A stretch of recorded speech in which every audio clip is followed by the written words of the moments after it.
Good morning friends, எல்லாருக்கும் வணக்கம். இன்றைக்கி காலையிலேயே நம்ம கோச்சாரம்ன்ற ஒரு இதை பார்த்தோம்.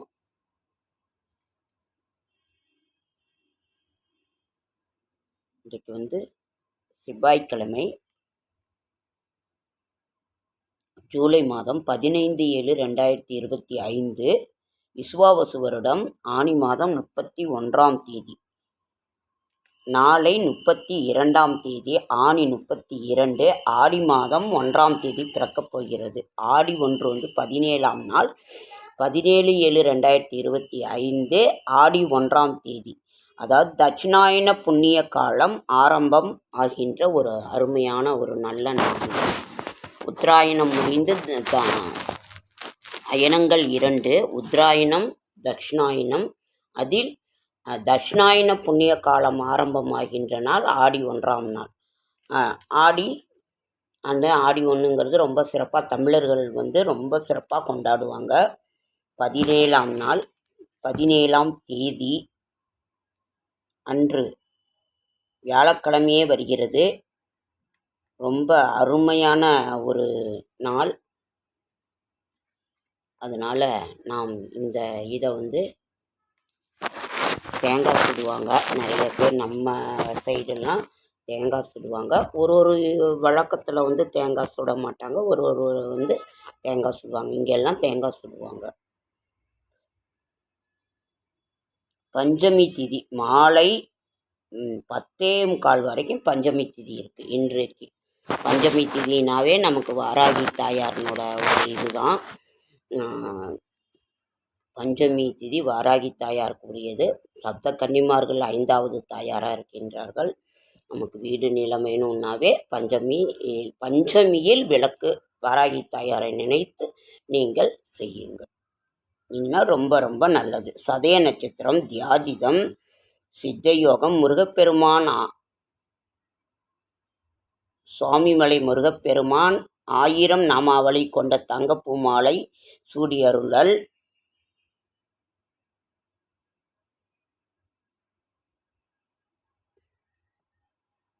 கல்வி எனக்கு ரொம்ப பிடிக்கும். கல்விக்காக நிறைய செய்திருக்கின்ற, தன்னை எளிய முறையில் தன்னை வளர்த்து கொண்டவர் காமராஜர். ஒரு நாட்டுக்கு, நம்ம தமிழ்நாட்டுக்கு முதலமைச்சரான்னு கூட அப்படி இருக்க மாட்டார். அப்படி ஒரு எளிமையானவர். அவருடைய நண்பர் கக்கன்னு சொல்லிட்டு ஒரு இதுக்கு போகின்ற பொழுது 2 வேஷ்டி 2 சட்டை தான் வச்சுருப்பாங்களாம். அதையும் அவர் எங்கேயோ போகும்போது வான்னு கூப்பிட்டாராம். அவர் இருறா, அந்த வேஷ்டியை துவைச்சி போட்டிருக்கேன், அதை காய வச்சு மடித்து நான் கட்டிட்டு வரேன் அப்படின்னு சொல்லுவாராம். அப்படி எளிமையாக வாழ்ந்தவர்கள். தனக்குன்னு அந்த சொத்தை வச்சுக்கமாத தன்னுடைய மக்களுக்காகவே வாழ்ந்தவர்கள். அவருடைய பிறந்த நாளுங்கும் போது எனக்கு ரொம்ப ரொம்ப சந்தோஷம். நாளைய விசேஷங்கள்: சுப முகூர்த்த நாள் சஷ்டி, ஆனி 32 சஷ்டி.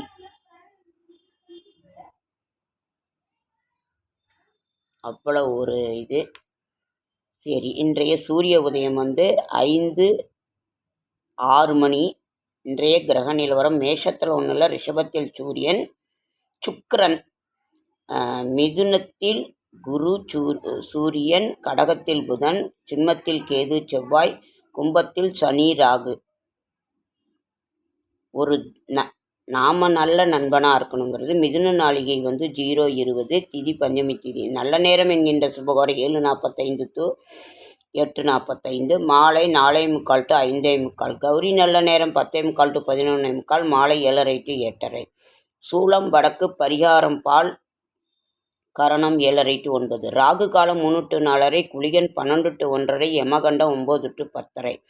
சந்திராசிரமம் மக நட்சத்திரத்துக்கு சந்திராசிரமம். அப்போ சிம்ம ராசியில் மக நட்சத்திரம் இருக்கிறதுனால, அதனால் புதிய முயற்சிகளில் ஈடுபட வேண்டாம். இறை சிந்தனையில் அமைதியாக இருக்க வேண்டும். இன்றைய ராசி பலன்: மேஷம் நஷ்டம். மேஷமும் ரொம்ப அமைதியாக இருங்க. மேஷம் நஷ்டம், ரிஷபம் சிக்கல், மிதுனம் நன்மை, கடகம் சுகம், சிம்மம் தோல்வி, கன்னி பீடை. கன்னியும் அமைதியாக இருக்கணும். துலாம் வெற்றி, விருச்சிகம் செலவு, தனுசு ஆதரவு, மகரம் பயம், கும்பம் கவலை, மீனம் லாபம். எந்தெந்த ராசிகள் கவனமாக இருக்கணும் தெரியுங்களா? மேஷ ராசிக்காரங்க, ரிஷப ராசிக்காரங்க, சிம்ம ராசிக்காரங்க, கன்னி ராசிக்காரங்க, மகர ராசிக்காரங்க. இவங்க ரொம்ப கவனமாக இருக்க வேண்டும். கும்பராசிக்காரங்க மற்றவங்கெல்லாம் கொஞ்சம் இதாக இருக்கலாம். இந்த ராசிக்காரர்கள் இன்று கவனமாக இருங்கள்.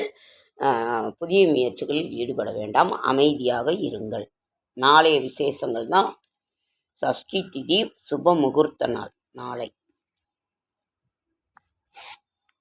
ஓகே. செடியாய வல்வினிகள் தீர்க்கும் திருமாலே நெடியானே வெங்கடவா நின் கோயிலின் வாசல் அடியாரும் வானவரும் மரம்பேரும் கிடந்தீங்கும் படியாய் கிடந்து உன் பவளவாய் காண்வேணும்.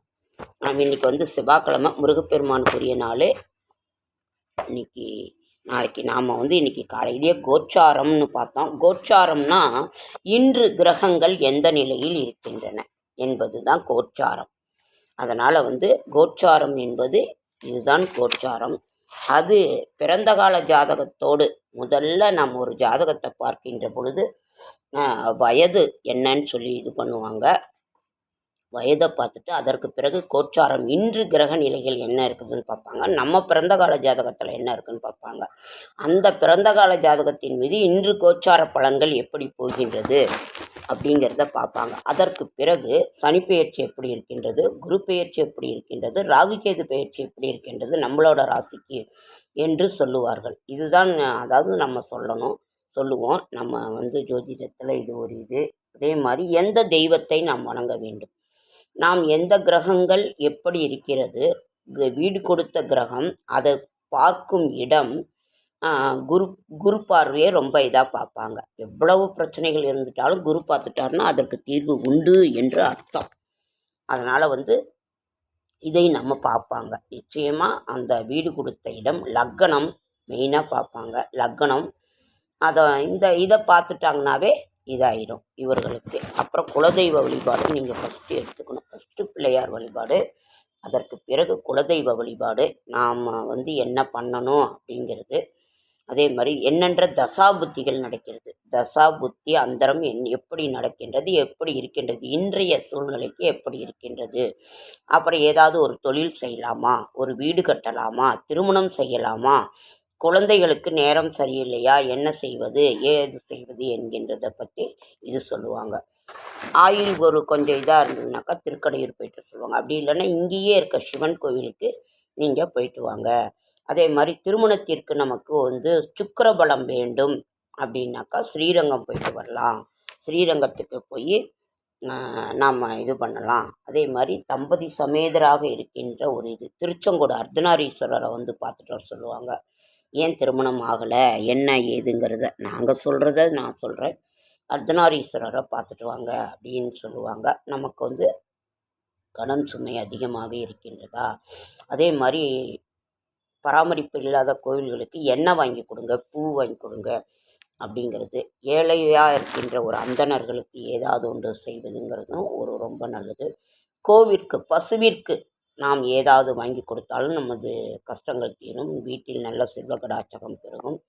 நாம் அதே மாதிரி மகாலட்சுமி தாயாரை வீட்டிலே நினைத்து அந்த தாயாரினுடைய 108 போற்றிகள் எதுவாக இருந்தாலும் சரி, எல்லா தெய்வமும் ஒன்று தான். அந்த தெய்வத்தினோட இதை போட்டு அந்த தெய்வத்திற்கு உரிய அந்த மந்திரங்கள், ஸ்தோத்திரங்கள், இப்போ முருகப்பெருமானுக்கு பஞ்சமி தாயாருக்குரிய ஒரு ஸ்தோத்திரங்கள் ஏதாவது ஒன்றை நாம் சொல்லி கொண்டு இருக்கின்ற பொழுது இதுதான் துல்லியமாக கோச்சார பலன்கள் அறிதல் அப்படிங்கிறது தான் நம்ம காலையில் பார்த்தோம். இதுதான் கோச்சாரம். இன்றைய கிரக நிலவரம், இன்று எப்படி கிரகங்கள் இருக்கின்றன என்பதற்காக தான். இருங்க, தட்சிணாயன புண்ணிய காலம் நமக்கு பொருளடக்கம் இல்லை, இது 2ஆம் பாகம். சரி, இதில்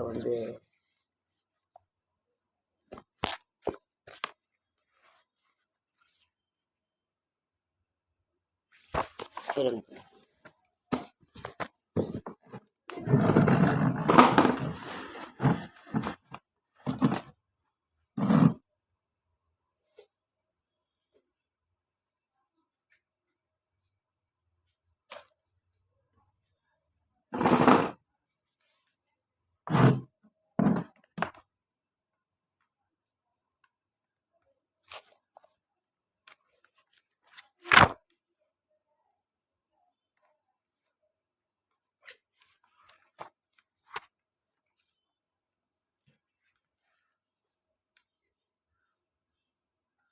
உத்ராய இதில் இப்போ தட்சிணாயன புண்ணிய காலம் ஆடி மாதம் ஆரம்பம்.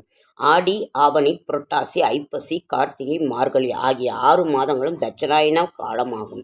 ஆடி 1ஆம் தேதியன்று தட்சிணாயனம் ஆரம்பமாகும். தட்சிணாயன காலமான 6 மாத காலம் தேவர்களுக்கு இரவு பொழுதாகும். மார்கழி மாதமே தேவர்கள் விழித்தெழும் காலமாகும். அதன் காரணமாகத்தான் அந்த மாதம் முழுவதும் மக்கள்கள் பஜனை பாடி தேவர்களை ஆராதனை செய்து வழிபாடு செய்கிறார்கள். இப்படி ஏன் அப்படிங்கிறது நமக்கு புரியுதுங்களா? தட்சிணாயன புண்ணிய காலம், உத்தராயண புண்ணிய காலம். உத்தராயண புண்ணிய காலம் உத்தராயண காலமான நம்மளுடைய 6 மாத காலம் தேவர்களுக்கு ஒரு பகல் பொழுதாகும். அதாவது தட்சிணாயன காலம் ஒரு இரவு பொழுதாகும். நமது ஒரு வருடமானது தேவர்களுக்கு ஒரு நாள் என்பது. ஆகையினால தான் நாம் இதை செய்கிறோம்.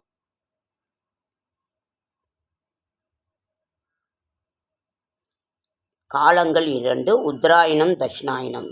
உத்தராயணம் உத்தராயண காலமானது தை, மாசி, பங்குனி, சித்திரை, வைகாசி மற்றும் ஆனி. தட்சிணாயன காலம் ஆடி, ஆவணி, புரட்டாசி, ஐப்பசி, கார்த்திகை, மார்கழி ஆகிய இந்த 6 தட்சிணாயன காலம் ஆகும். இந்த 2 ஒரு வருடமானது தேவர்களுக்கு ஒரு நாள். உத்தராயணமும் தட்சிணாயனமும் சேர்ந்த நம்முடைய ஓராண்டாலும் தேவர்களுக்கு ஒரு நாள். தை மாதமானது மகர ராசிக்கு உரிய மாதமாகும். சூரிய பகவான் உத்தராயண காலம் ஆரம்பிக்கும் நாளான தை 1ஆம் தேதியன்று மகர ராசியில் நுழைகின்றார். எனவே உத்தராயண காலம் ஆரம்பம் மகர சங்கராந்தி என்றும் அழைக்கப்படுகிறது. உத்தராயணத்தின் தட்சிணாயன அதற்குரிய தமிழ் மாதங்களையும் நாம் ஒரு வருடம் என்கின்றோம்.